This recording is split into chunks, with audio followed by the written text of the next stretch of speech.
You're with Becc Bird on ABC Southeast SA.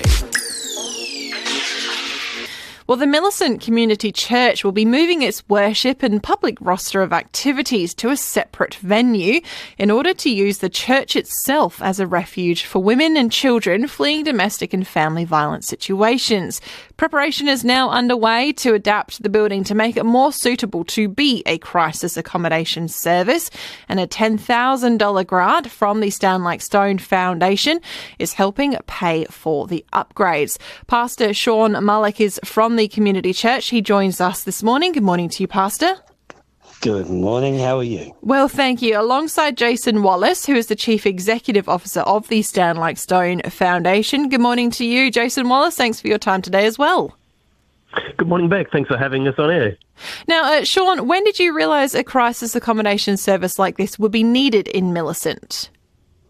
My wife and I moved to Millicent in 2019 at the end of it, and a big part of our heart for what we wanted to do in the community was find wherever people were hurting and help. My wife specifically sort of many times sort of cast the vision of being a hospital for the hurting, that we want to help people go out healthier than when they came in. And so over the last sort of 7 years, we've had dozens of cases where people are in need of shelter or refuge, and we've done our best to sort of link in with other services, and there's always been an obvious need to increase those services because many young women have to get bumped to the House in Robe or to Murray Bridge and uproot their lives and remove the kids from schools. And so we've been sort of talking about it for a couple of years, and specifically, especially since 2022, in the case of Cinnamon Bell, who was just a couple of streets over from our church, we said that this needs to never happen again, not on our watch. How important is it for women to be able to stay local when they are seeking support and going through such a big transition like that? Well, maintaining support networks is vital. It's already a very isolating and lonely and scary time to have to flee everything that's familiar. It actually keeps the body in a state of fight or flight, and that survival mode is not good for us as humans in general, let alone someone going through crisis. So sometimes it is ideal that they can move to another space, but sometimes I think more often than not, it's better for them to be able to stay in the community they're familiar with, and certainly not have their life disrupted by someone else's bad choices. Now, Jason, why did Stand Like Stone want to support this project? How much are you giving to this?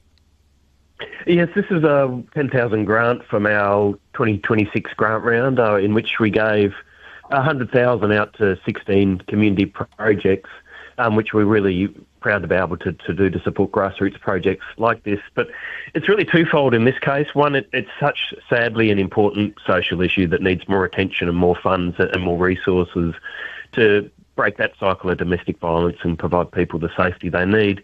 But the other really key thing for Stand Like Stone is we're here to manage funds on behalf of the community and allocate those funds where they'll have most impact. And in this case, there's Pastor Shaun and a really strong church community with the energy and the drive and the vision to deliver on this project. And for us, we see those funds being used really impactfully to really deliver change. Shaun, where will this money go? What needs to happen to the building? Yeah, primarily Stand Like Stone is helping us with the security systems that'll make sure there's monitoring and key fob only entry to make sure only the right people are on site, and then upgrading the fire safety systems as well. Does the Stand Like Stone grant cover all of the works needed at that church to turn it into a crisis accommodation service?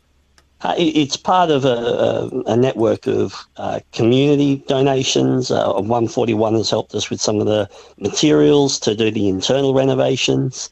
And we've got a lot of generous people in the community that are helping us. Our next sort of big milestone is getting an engineered anti-climb fence as well, so make sure that it's really as safe and secure as possible. So how will it work? We know sort of normally crisis accommodation services aren't advertised or identifiable. Yeah, correct. So, I mean, open secret is always going to be the case in a small community. It's not necessarily going to be advertised. It's going to be through referral agencies and service agencies like the Limestone Coast Domestic Violence hotline and AC Care and a number of other local stakeholders.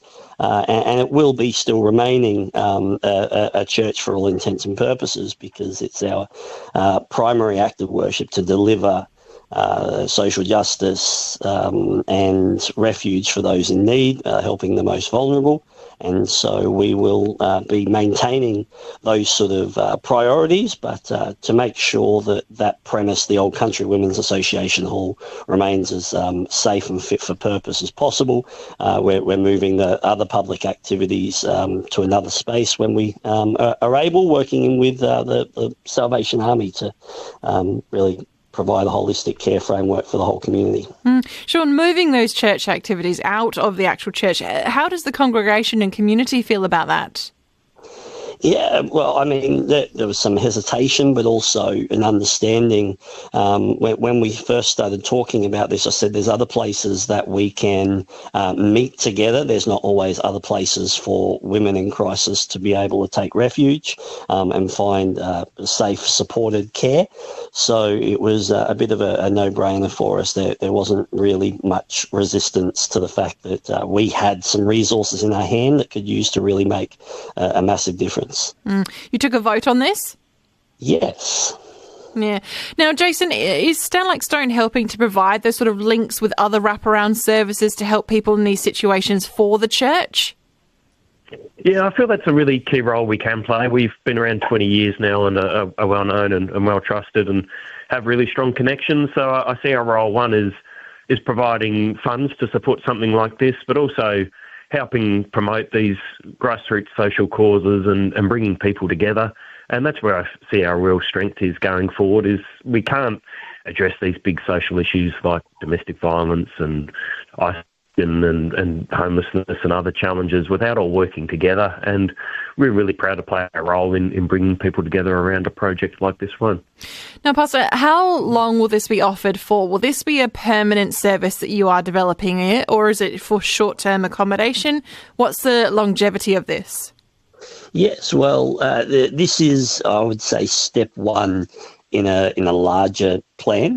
We will need to build something in the future to do longer term accommodation options, because obviously it can be difficult to find a rental or a suitable living arrangements in even 1 to 3 months. But the goal is that this will be an ongoing service available on the Limestone Coast, and it will be the beginning of something more in the future. So it'll be short-term accommodation? Short-term accommodation for individuals experiencing acute crisis, and we will have a great team that'll be involved in assessing the needs, whether it's a brief respite or ongoing care plan to help them achieve their individual goals. And hopes to create long-term accommodation, as you say there? Yes, and get them connected with those services. We've got a number, as Jason said, we've got a lot of great people working in this area. No one can sort of tackle these things by themselves.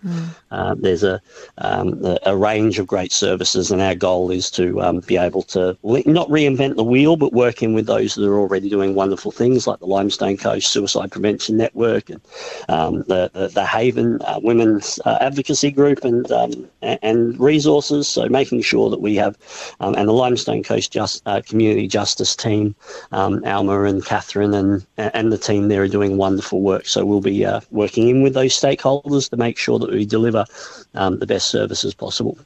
How many women will you be able to take on, and children as well, or?